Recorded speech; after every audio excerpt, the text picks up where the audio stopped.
And funny as it is, I don't think a lot of people have that. They have a service they offer, and they just try to get it out to everybody or anybody that will listen. And then whatever just randomly happens to come in, or random referrals that come in, you just kind of accept that as growth.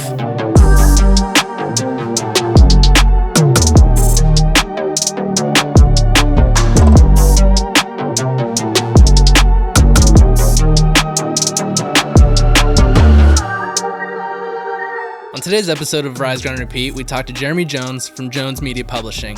We talk about how his company works with coaches and experts to publish their own book and how to use that book to grow their personal brand. Let's dive right in.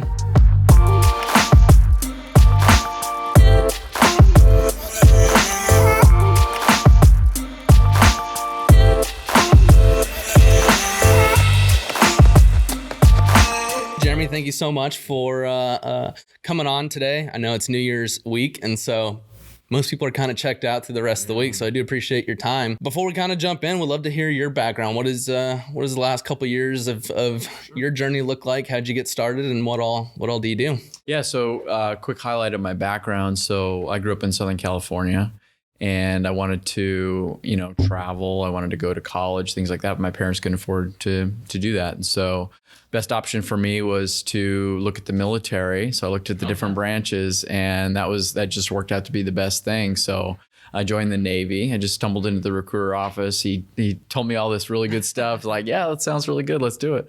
So I went to A school, became an electrician, and basically lived on an aircraft carrier for 4 years. Oh, wow. What was that like? Yeah, it was crazy. It was like its own city, its own culture.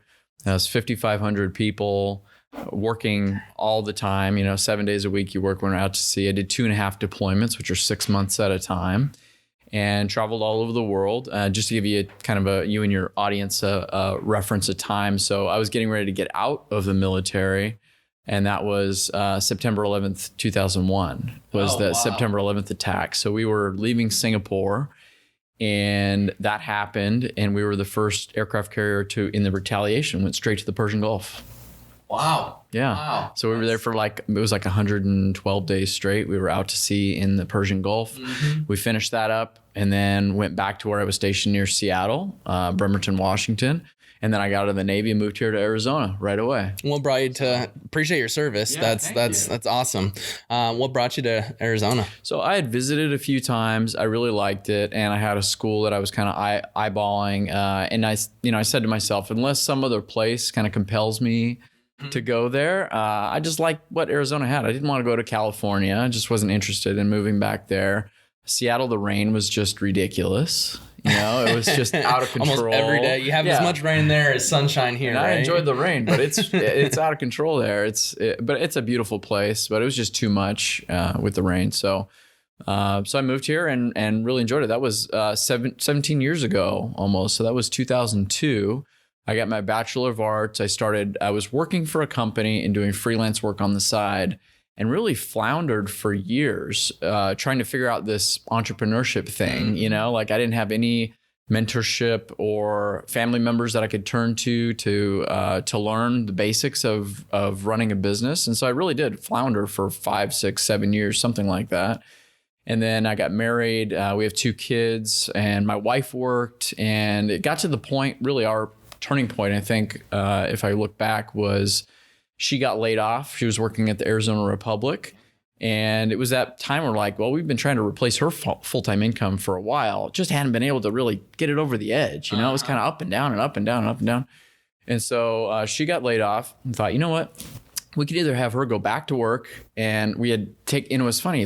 I'll just kind of share this real quick too, because it was just as I was driving down here. We used to live on Baseline, right at South Mountain, right? Yeah. We used to live down there, and she would commute to downtown. I would commute to another place, have to go through downtown. And we used to take our son to a daycare, right down here on Broadway. And it's crazy because we had to do that for a while with our son, and we wanted to get out of that so bad.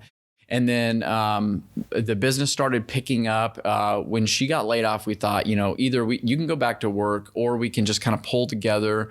I really got my focus. I hired a coach. That was a really big thing for me, is I hired a professional coach to help me with marketing and sales and things like that. And that was really the turning point for me, I think, is just that laser focus of really wanting to take it serious. And that's when it really happened. We replaced her full-time income. Very soon after, replaced my full-time income. We were able to start, my wife could take care of our son. Still, even to this day, I take him to school every day, pick him up from school. So it's been really good. And right now we're, my company, which is Jones Media Publishing, we're a specialty book publishing company for coaches, consultants, and speakers. We're right now the top rated book publisher in the state of Arizona. Congratulations. That's really cool. It's been really, really good. Awesome. So it's funny, you mentioned couldn't really get it over the edge. How much was hey, we just got to figure it out, was the drive to then replace the incomes? Yeah, so I think it was a combination of a few things. The first thing is I was learning marketing. I was kind of studying marketing, but I was all over the place. I was trying to do everything, be everything to all people. I was providing a lot of different services. At the time, I was doing website design. I was doing marketing services, email marketing, just all kinds of stuff that I would learn a skill set. I would do it for myself.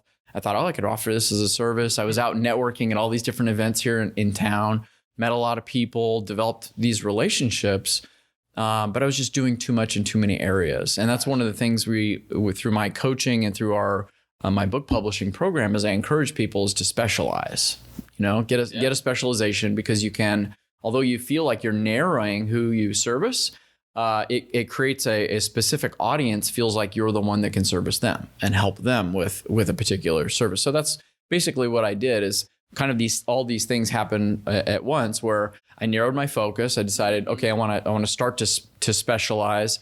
I ended up authoring my own book. As my business was starting to grow, I authored my own book on marketing, kind of talking about marketing and lead generation, things like that. That book took off, became a bestseller. I started getting speaking engagements and opportunities that came up like that. And then I started to really realize the power of specialization and becoming an expert on a particular area. And that's what I encourage a lot of people to do. Nice. So, you mentioned you were kind of floundering a bit. And one thing that kind of stuck out as I was looking on LinkedIn was the books, and then specializing on the coaching side of things. Right. And then you also mentioned that once you connected with a coach, that's where you saw some progress. What are some of the things that maybe the coach brought out or made you realize that helped you go from floundering to growing? Yeah. So one of the biggest things, and I still kind of have this as my overall theme of what I do at Concept and remind myself, is simplicity wins. You have to simplify what you do in order to scale what you do. And I know a lot of people, I think, and this is the way I used to think, is in order to kind of scale and grow, is you got to be doing more and doing more things. And I'm of the belief, very strong belief right now, is that you simplify into a couple of things you can do really, really well, and then you go deep with it. Right? Instead of trying to cover all these different areas. All right. So really just narrowing down that focus on what it is that you specialize in. And from that, did it create more of an inbound opportunity, as you can kind of, I guess, look like a thought leader in that space? And then... Oh yeah, for sure. So because I had my book, I was going to speak at different events. I had a particular niche that I was working with, a specialty that I was working with. All of those things together. But then I think also the narrow of the focus for the business operations itself. So I think one of the most important lessons that I learned in that process is which I think a lot of small business owners just, they see it as kind of an automatic, is the client acquisition process, right? Yeah. So I think that's what everybody needs to focus on 100% in the early stages, is having a systematic process for client acquisition that works for you, for your niche, for your audience, for your offer, especially, and developing a simple client acquisition process. And funny as it is, I don't think a lot of people have that. They have a service they offer, and they just try to get it out to everybody or anybody that will listen. And then whatever just randomly happens to come in, or random referrals that come in, you just kind of accept that as growth. Yeah. But a lot of times that dries up, the referrals dry up. But in that situation, technology changes, and then that just cuts everything off. No, I totally agree. And that's something we're completely focused on, is what is our process? What does that look like? And are there any tips, or I guess what either does your process look like, or what are some things to think through as maybe a business owner might be trying to figure out their customer acquisition process? Yeah, sure. So we do this in our coaching program, is we've narrowed it down. Basically, there's 3 primary phases to it. So like 3 pillars, if you look at it. So for your business, you have to look at, if you've serviced some clients, what has worked really well as far as getting your business in front of people. So the first pillar of that is systematic, consistent promotion. Right. So what can you do consistently to get your business in front of the right audience and the right people? Makes sense. Right. Promotion, really all that is making something known. Right. So first step, making something known. Now, a lot of people, what they do is they just stop there. Right. I just need to make it known. And then automatically something comes back. So pillar number 2 is a consistent and systematic conversion mechanism. Right. So once your business is known, is to have a conversion mechanism that turns those people into clients. And then pillar number 3 is having a systematic, predictable service delivery. So after those turn into clients, having an onboarding process and having a process of delivering that service. And then you just optimize each of those 3. How can we do pillar number 1 better, getting our business in front of the right people? So right, there's an offering for your product, and then there's the right audience. There's that match.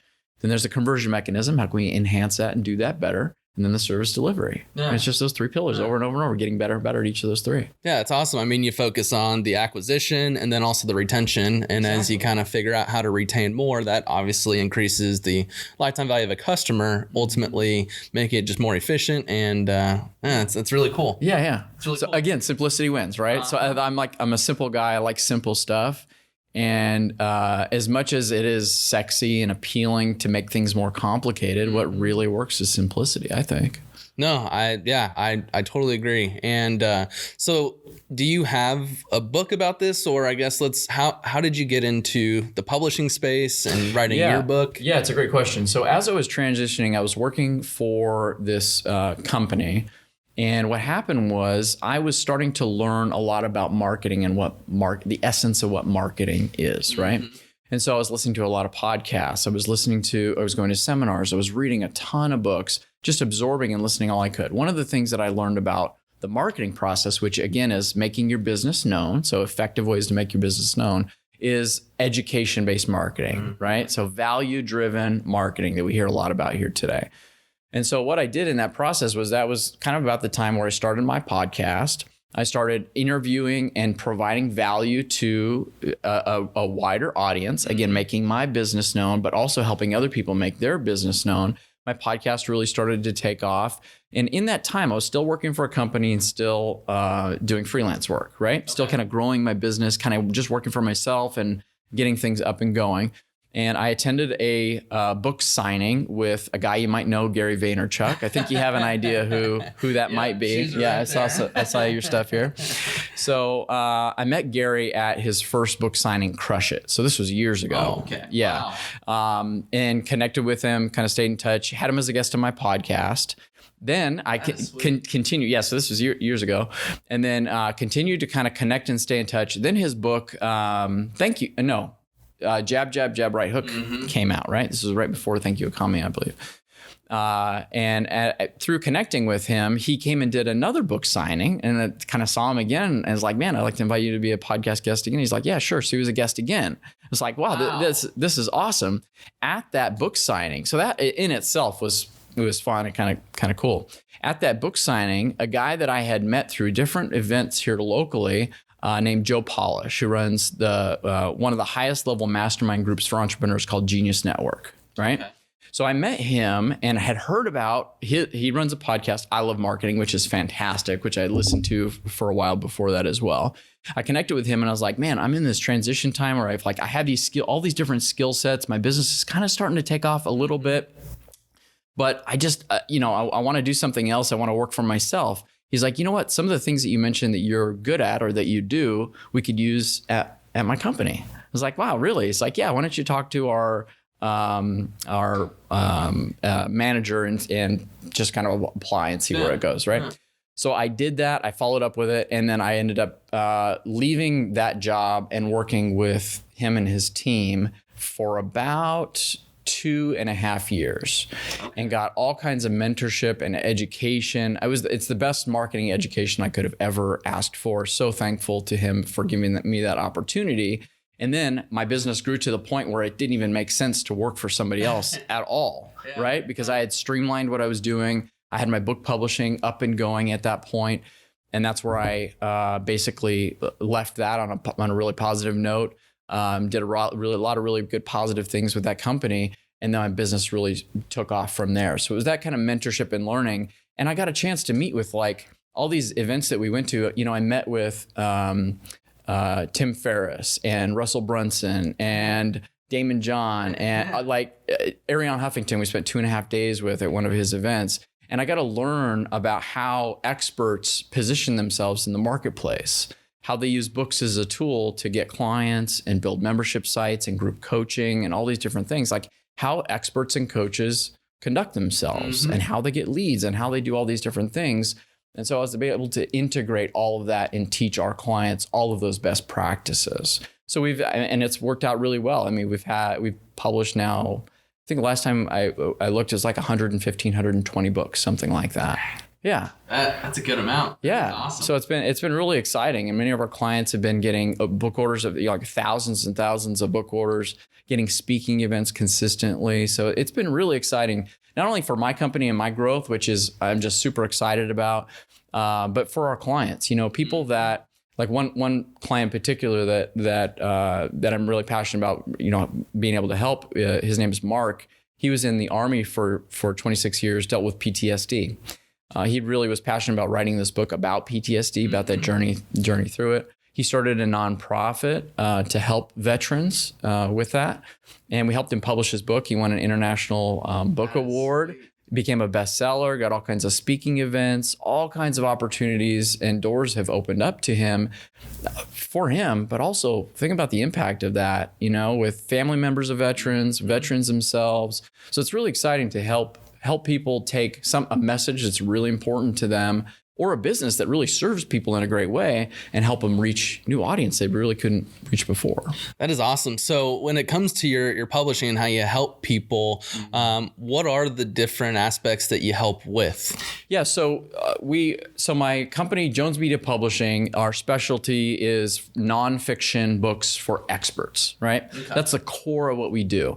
That's about 80% of the books that we publish. About 20% is fiction books, and we have published some children's books. Okay. So we do kind of have that area in there. But our specialty is nonfiction books for experts. So with that, we have a specific program specifically for experts called Authority Coach Blueprint. So it's a step-by-step blueprint for experts to go from, I got an idea for a book, I'm passionate about wanting to write a book, I just don't know where to start. Or maybe they've started writing, but they get stuck at somewhere, right? Mm-hmm. So that's kind of an ideal client we work with. So what they do when they come to us through the Authority Coach Blueprint is it's a 12-week online virtual workshop. Someone can go from starting point A, I got a desire to write a book, I know this will benefit my business, they've serviced some clients, they've got really good results, they just need to expand and go from there, right? So we typically will work with somebody that's already kind of somewhat established, and then they're looking to take it to the next level. So we have 3 phases that we go through. Phase 1 is all about the foundation and the content of their book. Okay. So we help them get really clear on who the book is for, the purpose of the book for them. Is the book to get speaking engagements? Is the book to get clients? Is the book just to develop credibility? There's these different purposes for the book where we can help them structure and outline their book properly.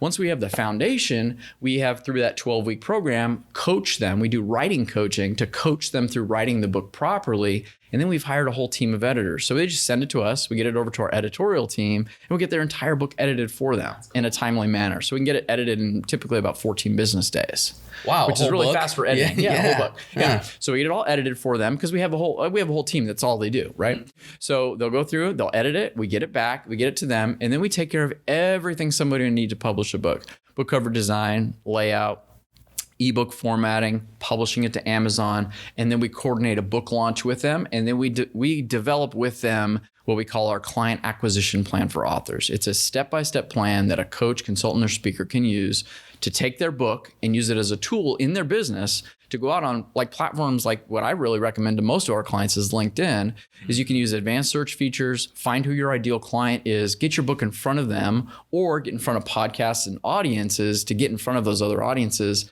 to share your book, right?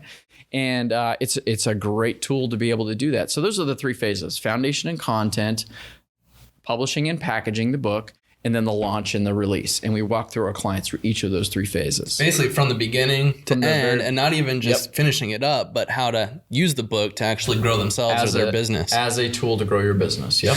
Yeah. And you did mention, I mean, what is this book for? Public speaking, new customer acquisition, thought leader. What are some of the benefits of, because I mean, it's definitely a growing trend. More and more people are creating books, writing books. And do you think that there's a reason for that? Is the barrier to entry maybe a little bit lower now than what it used to be, or? It is, yeah. So the model, the way it used to be is if you were an expert, you could write your book. You've got to write the entire thing, get it edited and polished as much as you possibly can.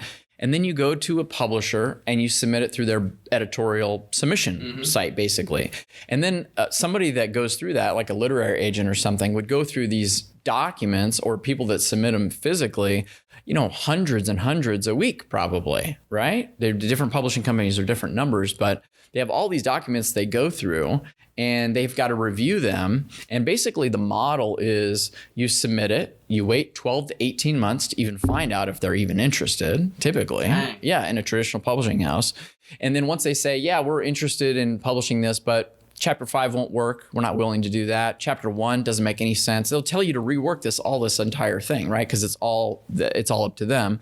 And then after that, they typically, in most cases, will have you sign over. They own the rights to your book. Oh, really? Oh, yeah. Yeah. They own the rights to your book. So you can't reprint it or repackage it in any way.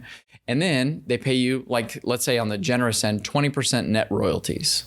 So basically what that means is if a book is sold online on Amazon, let's say as an example, and easy numbers I like to use is, let's say a book to print, which is pretty common, is let's say it's $5 to print and it's $15 retail. There's a $10 net profit, right? When a book is sold on Amazon, Amazon pays the author or the publisher 60%. So there's $6 that's paid to the publisher.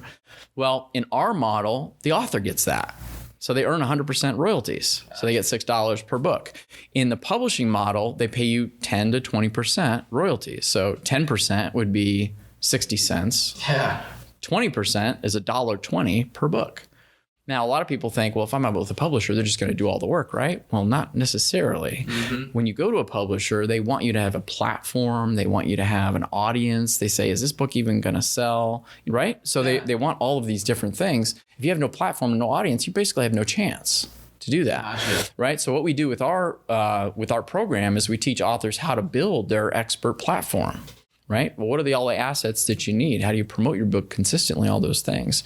So in that one model, it's a very slow process. It's fine. It's good for some people, but it's a very slow process. You do have the kind of a little bit of the credibility with the book publisher and things like that, but it's by no means are they going to do everything for you and promote the book for you. They'll line up, opportunities for you to get interviews and things like that, but you still have to show up. And so when you do show up, which if you own the rights to it and you show up, you make more. Yeah. If you show up and you don't own the rights to it, you make less. I had a podcast guest about 2 years ago. She had told me, she's like, your model is so good. She's like, it's so good. I wish I would have known you like 2 years ago. She said she worked with a publisher, signed away the rights to her book, went to go do speaking engagements, and she needed like 500 books. Contacted the publisher, hey, I need 500 books because that's the only place you can go to get the books. And they always had charged her about $3 less than retail for her own books. Dang. So you pay slightly less retail for your own books, right? So she's only getting a little bit of a discount. She's like, I need all these books. And they're like, well, you got to pay this amount. She's like, well, I'd like to get them printed somewhere else. Like, sorry, you can't. Wow. Because they own the rights to it. Yeah. Well, she said, well, now because the publishing model has changed where you can get books printed on demand, right? Through Amazon and things like that. She's like, I'd like to print this book on demand. Can I buy the rights back? And I go, yeah, sure. It's $250,000. Jeez. For her own book. And she did it because she wanted to be able to print them at her own events because it made sense because she was doing that much volume and things like that. Yeah. So it made sense for her, but what a shame. Yeah. Yeah. And is it when Amazon kind of came along that kind of started changing the publishing model or what? I think so. I think there's still a divide where some people kind of prefer that because when you go the standard traditional publishing house model, usually you're paying for editing, but that's about it. They take care of everything else. But then so that's the kind of like the pro of it. The con of it is then you completely lose all control of your work, of your book and everything. So if it really takes off and you get all kinds of speaking engagements, you're pretty much out because if you want to bring books with you, you've got to pay close to retail, like slightly less than retail, just to get your own books to the event, right? Which if you're selling 10 books, not a big deal. But like one of our recent clients, she just got an order for 3,500 books. Wow. And when you make $9 per book times 3,500, I mean, that's like 30 grand. Yeah. That an author can make. Yeah. And what if you do one of those events a week? I mean, not a week, a month, you do one a month or once a quarter. Yeah. It's like, that's pretty good business revenue that you can put back into advertising or whatever. So do you see that most people are making the revenue from the book sales itself, or are a majority of people using the book to then generate awareness for themselves? Or? It's a little bit of both. So it depends on their objectives. Some authors want to go in and they primarily want to get the book traction, right? Those are the people I find that they've got the main motivation for them to write the book is it's a message that's really important to them, or if something really transformational for people. Like we work with a lot of life coaches and health coaches and things like that. The message is really, really important. So it's about getting the book out. So then the books sell, then it's the traction of the book itself.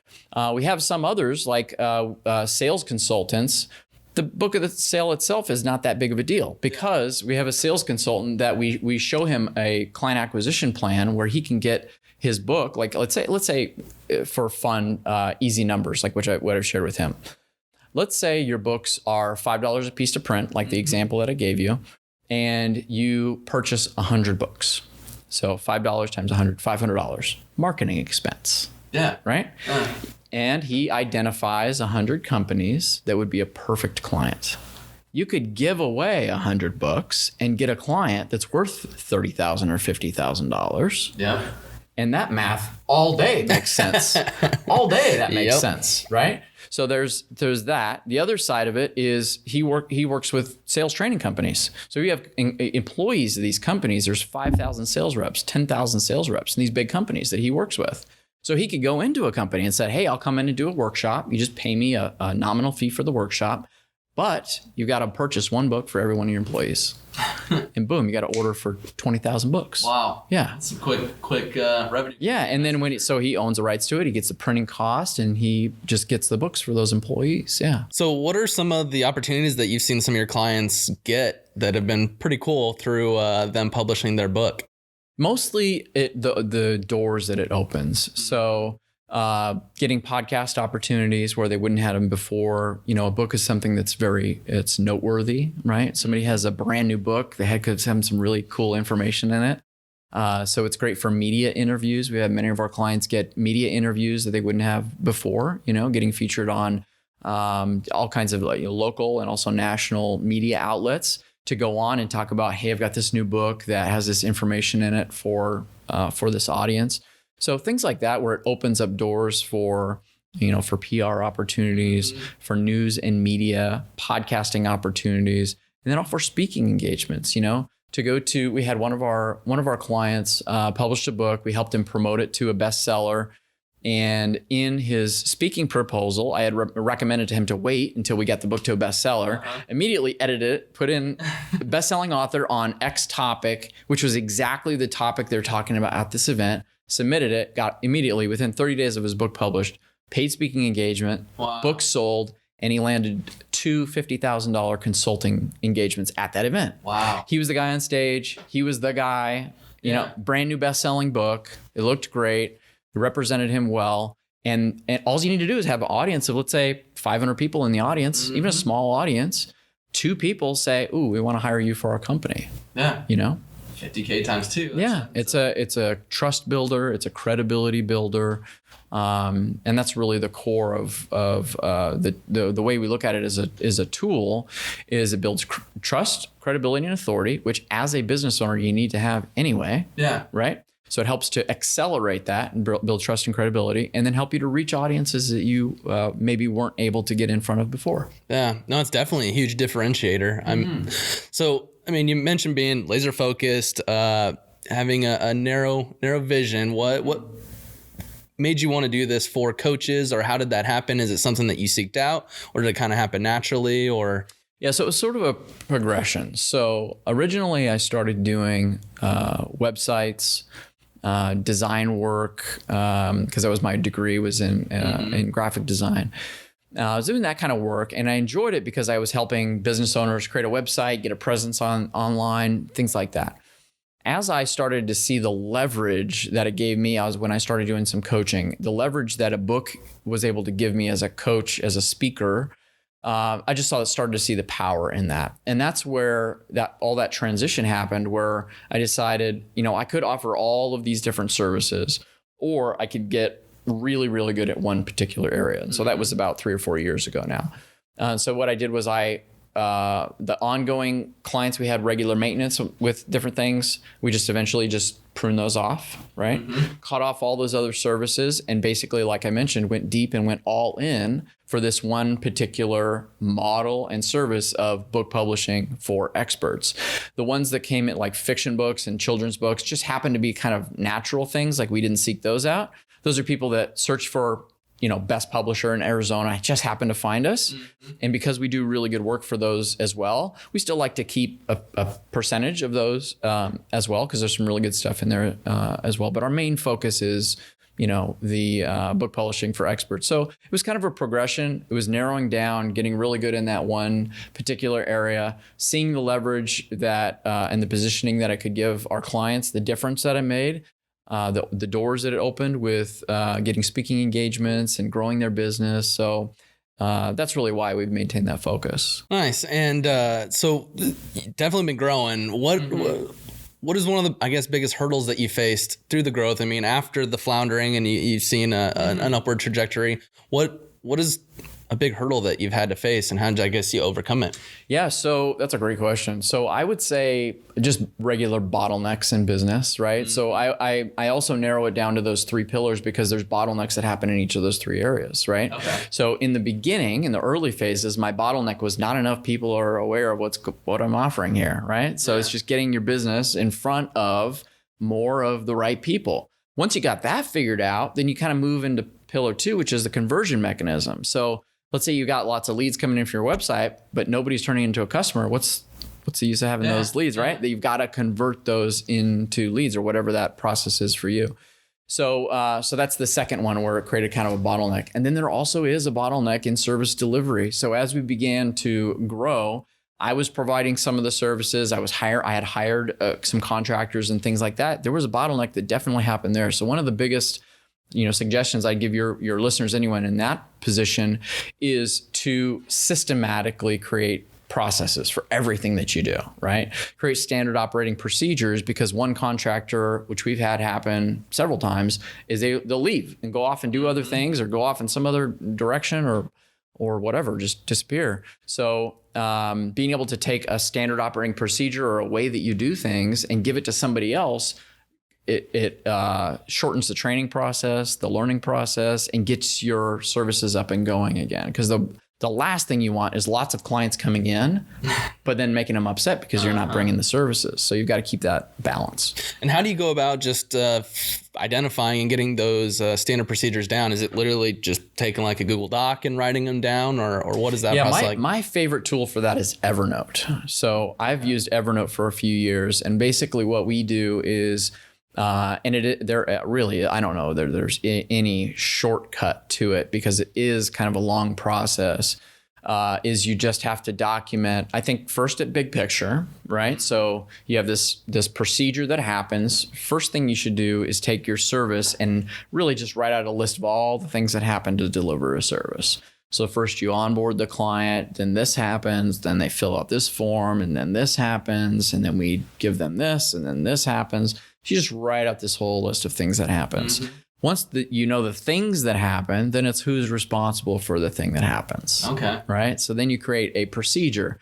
Then if it's too long of a procedure, what I found works best is you want to break it down into a smaller chunk. Right. So this phase happens first. Once that's done, it moves to this phase. So what we've done is just created, lists of these standard operating procedures that happens, and none of them happen, exactly step by step every single time all the time, because each client has a little bit of a different situation, right? But what you do is you create a track to go on, right? Because if you have a track to go on, it's easier to try to stay on the track.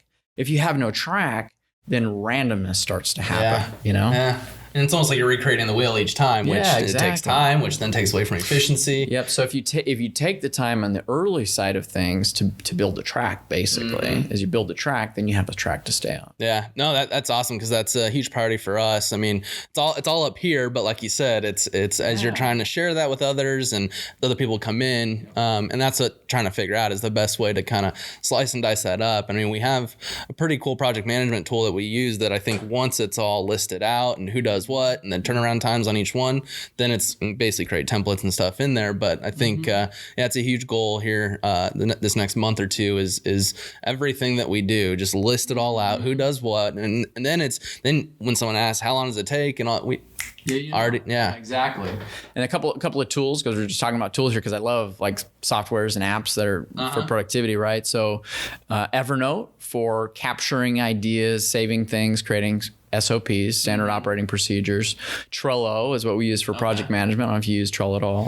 Have before, but there's this new app. I've been around for 2 or 3 years called ClickUp, and have you heard of them? I've heard of them, yeah. Oh, really? Yeah, we actually did a podcast with them a couple weeks ago in San Diego. But it's pretty robust. I mean, as I've worked at a few different agencies, we've used Trello, Basecamp. I don't think I've used Monday.com, but just used quite a bit, and it seems to be pretty feature rich. And I just like it a lot. Yeah, and then Slack is amazing too. If you out there have never used Slack, it's incredible. I kind of held off for quite a while, and I use it every single day now for internal communication with our team, but also client communication. We have an online like a VIP workspace board for our clients where we share files, and it's just incredible. And do you have everyone in one channel on Slack, or do you have a channel for each of your clients? A channel for each of the clients. Yep. So we have a channel for the Authority Coach Blueprint, where it's kind of a community channel where people connect. It's announcements for what's going on, because we have new things that are happening all the time. And then we have each of our clients have a private channel where we can share files to preview when they submit. Like let's say they're writing a chapter, they want some feedback for one of our editorial people. They can submit it, upload it. We have it right away, and everything's in one place. Nice. One of the worst things in the world is searching through email for something. Isn't that the worst? Yeah. Right. So we totally avoid that for our clients. So it's been Yeah. No, it's amazing how much just time is wasted. It's funny you mentioned apps. It's we've had the idea for several months now, but there are things that have happened. Like, I mean, Colton was looking for images or something, and there was a tool that you could just click one button, it downloads everything. And it's like, that used to take 2 hours going through each page, identifying what you want. And it's like, it's amazing the time that we live in, where literally there are apps that $9 a month that are free, all that type of stuff that can just help with productivity and just overall efficiency.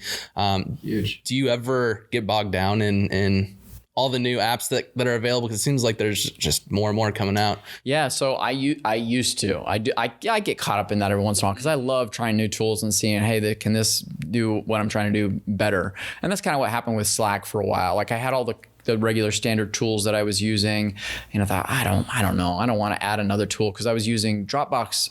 I use very consistently, right, for sharing files. And Dropbox has this feature called Dropbox Paper that's fairly new. Okay. Are you familiar with that? Have you ever heard that? Yeah. So it's like a file sharing collaboration type tool. Well, I was using that for a little while with some of our clients, and I thought, it just doesn't have the functionality, right? It just wasn't there. So we tested Slack. I think for about 8 months now we've been using Slack, and it just it provided everything that we needed. So I always encourage people to try new tools, try new things. You can't have your hands in too many of them, but find one that streamlines what you do. Again, simplicity wins, right? What can make things simpler? And if you were to use this tool, what would make your life streamlined and your life a little bit better? Because I'm more about like growing my business as big as I can possibly get it, is creating a fun and enjoyable process for our clients, right? Mm-hmm. Making it a really good experience for them. And also, creating a lifestyle for myself. Like that, I'm big on, freedom and lifestyle. So, and I encourage our clients to do the same thing, is make your life not hard and always searching through email and trying to find all this stuff everywhere. Like, just simplify stuff. It just makes things better. Yeah, no, I totally agree. It's talking about ClickUp, that's they have a tool where it's a Chrome extension, and any email that you have, you can just click it and then add it to whatever task or project you're working on. And so you can click on it, and then there's a link, goes right back to the inbox. So you don't even have to search for it. Yeah. It's really cool. And a guy that I know locally, I won't mention his name, obviously, but one time, I asked him, I was like, hey, I think I'm gonna hire you for this service thing I was talking to him about. And he's like, oh yeah, just email it to me. That'll go into my to-do list in his email box. Really? And I was like, really, man? That's your to-do list? Really? Man, come on, man. Yeah. Who does that? Yeah. Oh. And so you mentioned how you can use the book to post on LinkedIn and stuff like that. One thing that caught my eye is how, active you are and on LinkedIn and stuff like that. And just what are your thoughts on LinkedIn in general? LinkedIn is fantastic. So LinkedIn is becoming one of the preferred tools for business owners, for entrepreneurs, I think. Mm-hmm. I think it was initially it was a great app, and then it kind of got out of control, and then Microsoft bought it, and then they almost ruined it, and then it got good, I think. Like, I don't know what they did, but they made it so my biggest issue right now with LinkedIn is the inbox. You can't put stuff in folders. You can't organize anything. It sucks. Mm-hmm. That's like my biggest thing with LinkedIn. But other than that, I figured out a workaround with that and somewhat managing it, but it sucks. But other than that, there's a lot of really, really great tools on LinkedIn. The advanced search feature, like if you're an entrepreneur, you need like the paid features on LinkedIn. They're great. Yeah. Is that the Sales Navigator? Yeah, Sales Navigator and the Pro. Yeah. What's the Pro? Yeah. So it's the premium, I think it's just called. Yeah. Okay. So you can do unlimited searches. You can send emails. There's all kinds of stuff that you can do. So that's been a great feature to be able to do advanced searches and connect with people. And that's been great. The content marketing on there is fantastic as well. They've done a lot of advancements. I think probably this year they'll release the live video to everyone. I think it's only limited users right now. But there's a lot of innovations happening there. I think LinkedIn would completely change the game if they figured out pixeling. Like if you could, or custom audiences, right? Mm-hmm. Like if you could watch a video on LinkedIn and then capture that audience, because their ad platform is not great either. Yeah, So like if you could watch a video and then do a custom audience like I can on Facebook, it would just totally change the game of LinkedIn, I think. Yeah. Do you have experience in paid media? Yeah, I love it. Like I'm getting into it more and more, but it's amazing what you can do on Facebook. If we had some of the same functionality on LinkedIn, it'd be out of control. It'd be crazy. It's probably one of the next steps they'll probably be working on, because it's one thing that's cool is when Microsoft bought it, you don't put a ton of budget on Bing, but what's really cool is you can overlay job titles, company sizes, and stuff like that on Bing search, and that's pretty interesting stuff. What did you see that they did that almost ruined it? They put a lot of restrictions. That's when they limited searches. I think that was about the same period of time. I think it just could have gone downhill really, really quickly. Mm-hmm. Like the user base could have gone really down, or people just didn't treat it seriously. Kind of what happened to Google Plus. People just stopped showing up, and now that's completely closed down. So I'm really glad that people are still on LinkedIn. It's just kind of disappointing how people are still treating it as like a spam machine, like with the inbox, because it sucks so bad. People will just kind of shoot out garbage. That's a kind of a problem right now that concerns me a little bit, that it will get where people will say, well, I'm not going to log into LinkedIn. It's just garbage all the time that I get in my inbox, which is unfortunate. So hopefully something happens there. Because the inbox sucks so bad, it's not easy to get around. But other than that, advanced search is awesome. The content marketing function of it is awesome. Their groups, I think, has gone down. Like groups used to be better, where you could go and share content within a group, and then it got sent out through an email, and it got a little bit more people seeing it. That's not so great right now, that I've seen. So there's a lot of really, really great tools on LinkedIn. And what are you seeing that's working compared to not working? Where I'm going with that is most social platforms reward video quite a bit. And one of the cool things of LinkedIn is you can see how many views and all that you've had on your organic stuff. We'll post a video and it'll get 50, 60 views, but then I'll post an image and it'll get 1,100, 1,200. And it's like, you would think that it would be the other way around. Are there any insights that you have on what you're posting, what's working? I'm still figuring that out too. Yeah, it's kind of goofy. You'll put a video and you'll think, oh, this will really take off or whatever, and it doesn't. And then you're just like, oh, I'll just put that up there and it takes off. So yeah, I'm still working through that myself. I think really the key is just consistency. You get it out there, you try some different angles, you try some different things, but also keep things really simple, right? Right. So I encourage a lot of people you don't want to just throw out a bunch of random content. You want to give people context, right? So like with you guys, your video production, right? And video marketing and stuff like that. You could probably have like a couple of areas that you talk about consistently just related to that one bucket. Yeah. But you could do frequently asked questions, things people ask, all these different topics you could talk about, but they always fall into this one single thing. I think the danger of content marketing for a lot of people is you really can't be everywhere to everybody all the time. Mm-hmm. And then just sharing content, I got an idea for a post about this, and it's just kind of this fleeting thought, can be really dangerous because you can reach burnout really, really quickly. Yeah. Because you can be on the ball, like this way I used to be, is like on the ball, posting content about all this kind of random stuff, just like comes up.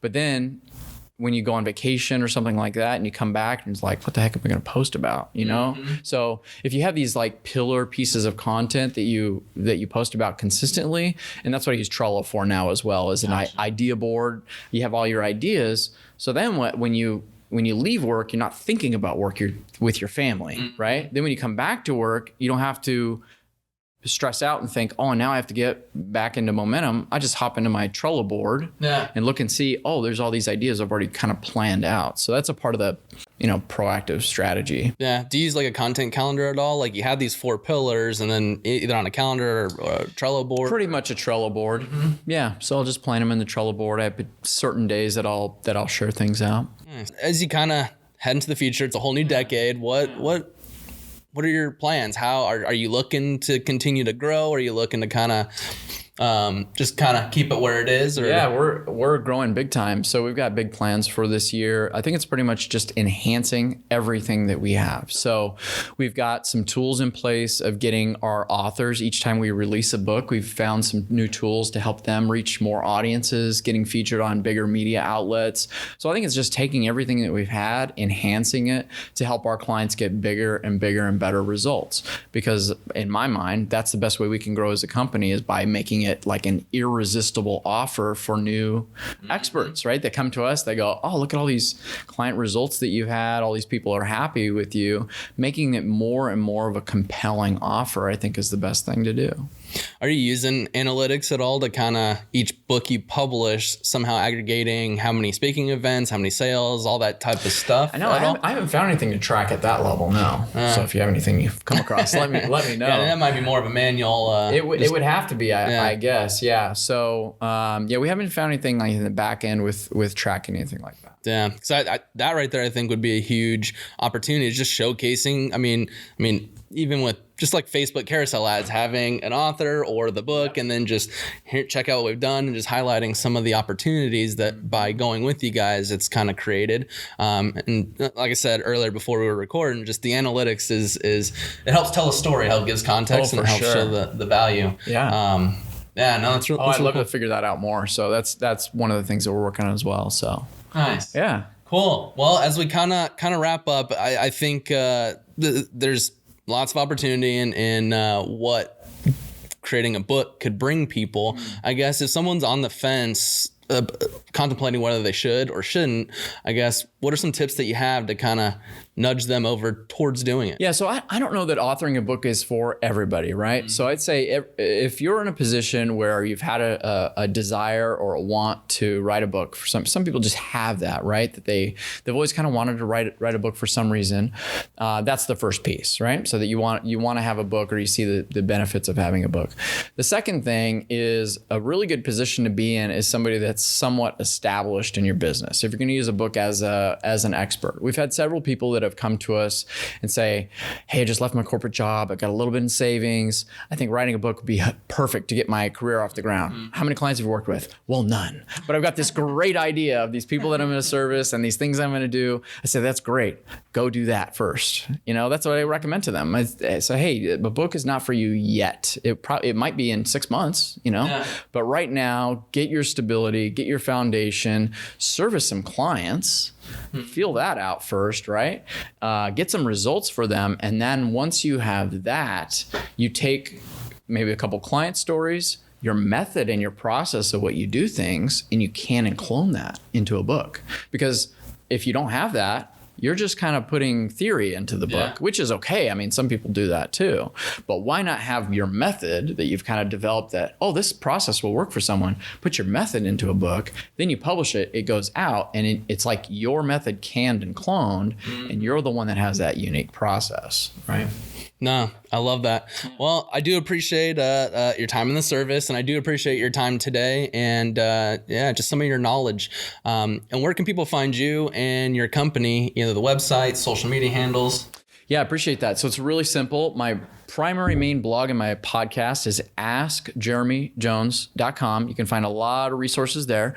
If you're interested in one of the new tools we have right now is a book outline template. So if you're trying to figure out how do I structure and outline my book, we have a free template. It's on jonesmediapublishing.com. That's my primary publishing website. So you can go there and get that free template as a resource. And then most of my social media handles are Ask Jeremy Jones. So you can go to LinkedIn and connect with me. LinkedIn.com/askjeremyjones.com. And also I'm very active on Instagram as well. So you can shoot me a DM if you have any questions about writing a book, publishing a book, promoting a book, anything like that. I'd be glad to help you as well. And that's Instagram.com/askjeremyjones. What about Twitter? It looks like you have a pretty strong following there. Twitter, Ask Jeremy Jones. Yep. Cool. Yeah. Awesome. Jeremy, I do appreciate your time. Thank you very much. Thank you. I appreciate it.